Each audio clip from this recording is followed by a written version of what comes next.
نماز عید سے پہلے قربانی کرنا۔ شروع اللہ کے نام سے جو سب پر مہربان ہے، بہت مہربان ہے۔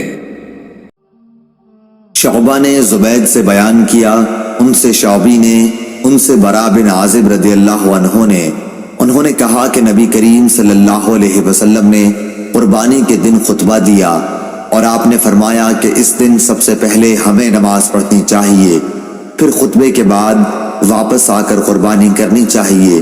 جس نے اس طرح کیا اس نے ہماری سنت کے مطابق کیا، اور جس نے نماز سے پہلے ذبح کر دیا تو یہ ایک ایسا گوشت ہوگا جیسے اس نے اپنے گھر والوں کے لیے جلدی سے تیار کر لیا، یہ قربانی قطعاً نہیں۔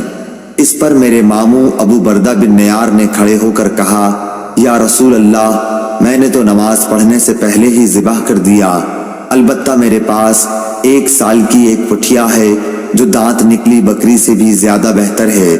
حضور صلی اللہ علیہ وسلم نے فرمایا کہ اس کے بدلے میں اسے سمجھ لو، یا یہ فرمایا کہ اسے ذبح کر لو اور تمہارے بعد یہ 1 سال کی پٹھیا کسی کے لیے کافی نہ ہوگی۔